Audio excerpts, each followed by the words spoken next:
This is Luke Anderson. He's going to speak about his experiences of raising mushrooms at home.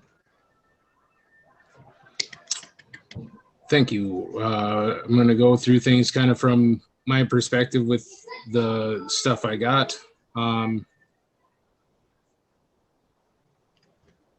So we can share the screen. I'll show you. This is basically the kit that I got. It was on Amazon. It's a organic mushroom growing farm. I got the blue oyster mushrooms, I believe they were. And then it's a pretty easy all-in-one kit. And then I went out and watched a ton of videos on it. And so I developed some ways of trying this kit out that weren't necessarily by the kit's instructions. Part of that was actually going through and kind of creating what I found to be called a shotgun box. And so I'm going to go through some of the pictures that I kept to document it. This one's kind of hodgepodge. I didn't want to drill holes into a tote yet. So I had the tote, and with the mushroom kit, you take it out, put an X cross cut into the bag, and then you rough it up with a fork. And so that's what you see here is right after I got it prepared in there. I had a hydrometer. I was kind of keeping tabs on stuff initially. And then it sits like that for a few days. The white stuff will grow back. The white stuff is the mycelium, and that grows back, and then it starts making these basically little pinheads on the substrate. And so once these pinheads form, that's when it starts really taking off and the mushrooms start growing out of that. So the substrate is like kind of it's wood-based with some other nutrients and some moisture retention agents in there. Being this was a kit, I didn't have to prepare any of the substrate. I just had to keep it watered. And so I put it in my tub. And so if you notice that I got a lot of pins, but they're very small. And you'll see on the second flushing how these were kind of a part of the problem that I had going on. I grew really fast because it was very moist, and I was maintaining like a 80 to 90% humidity in there. But part of that was also that the mushrooms need oxygen. They don't use carbon dioxide. And so if they get too much carbon dioxide, then the mushroom caps end up being small and they have thicker stems. And you can kind of see that as these pictures develop where it wasn't getting enough oxygen. And so I got plenty of mushrooms on there, but they're all kind of like smaller. And then in an effort to kind of grow them a little bit larger, I ended up working in fans and keeping the lid off.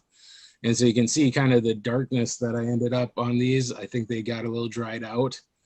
And then I started rampantly doing the moisture. And this is a little video of the first flush. I had my fan kit set up, and then I would periodically spray them down to try to keep them moist. And so they started growing, and you can see kind of the little cracks around some of the caps. That's because they dried out, and then I wetted them again, and then they like grew, and so it actually cracked due to the growth coming back. So a little too much CO2 in this one, I would say. I got another video here, just kind of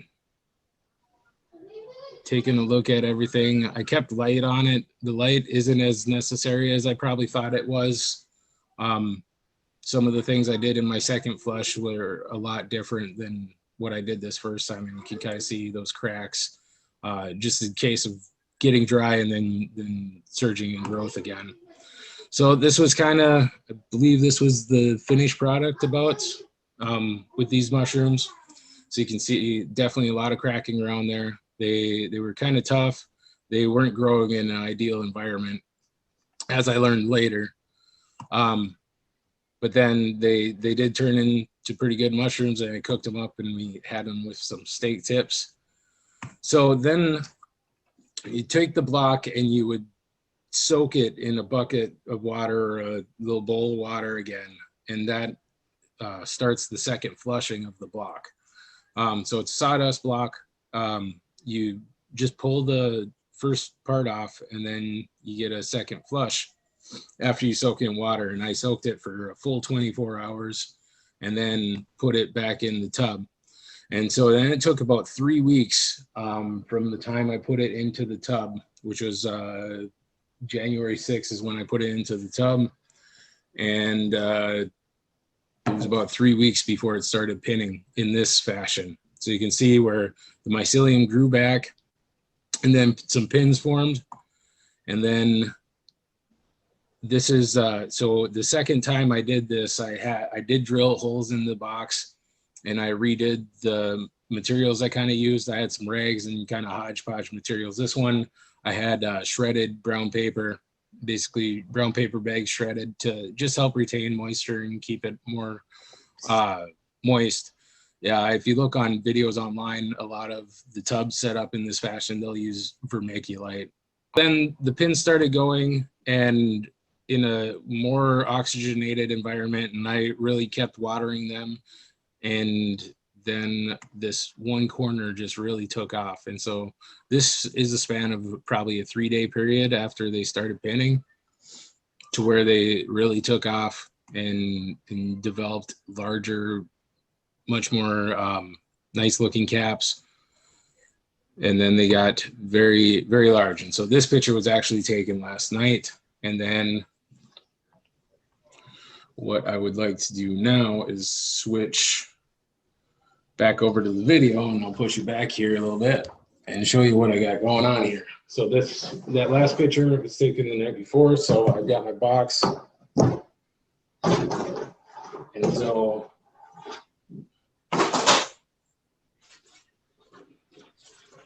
got my block of mushrooms in there. And so this is what they look like right before harvest. It's got water, and I just spray water on with a squirt bottle.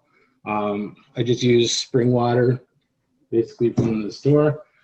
And then to harvest these mushrooms, it's pretty easy with these blocks. You basically just take the whole bundle of mushrooms and detach it at the block level, and then you have the nice little bundle there. Give you a good look at that. So I think I got to these a little too late. I think I probably should have harvested them last night. They they did some of this curling up, and if you saw in the pictures where they were more looking like this, that's kind of more the point you'd want to pull them up at. But then these are ready to go, and we can cook with these, break them apart. This is a much nicer looking bunch than that first bunch I had in the yellow container. So very healthy looking.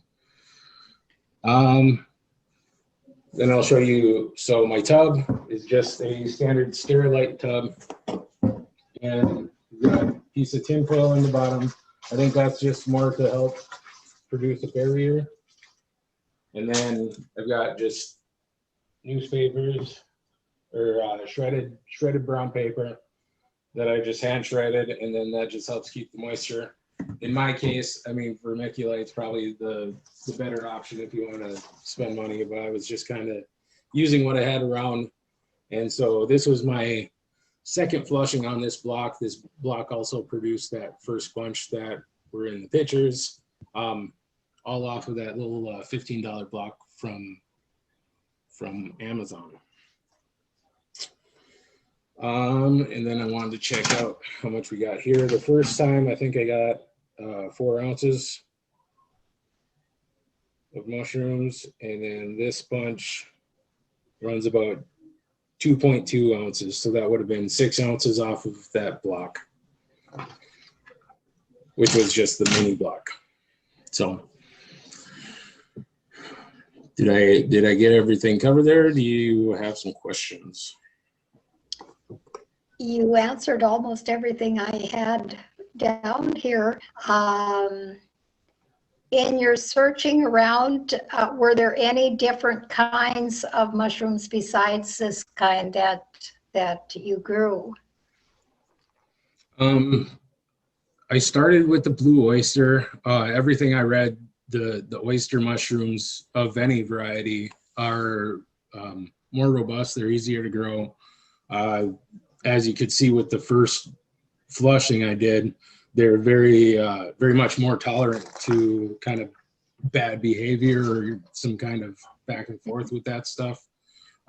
So they still produce nice mushrooms, even though I wasn't giving them ideal conditions. Other mushrooms I read about just don't respond very well at all to that.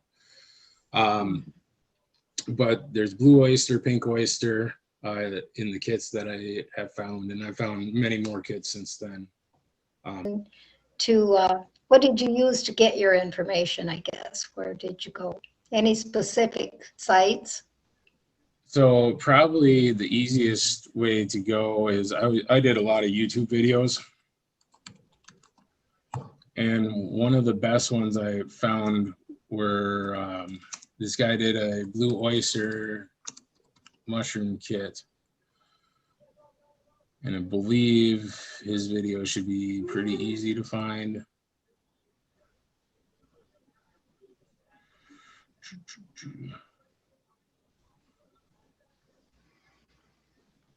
So this guy basically did one of the same videos, and this link is something I can get and actually send out with everything as well. Okay.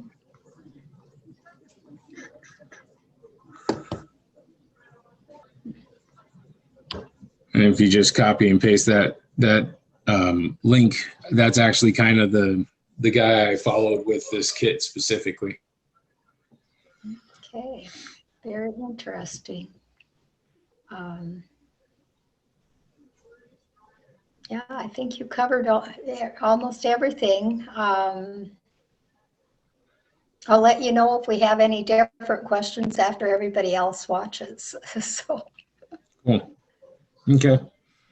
Well, I'm going Okay. to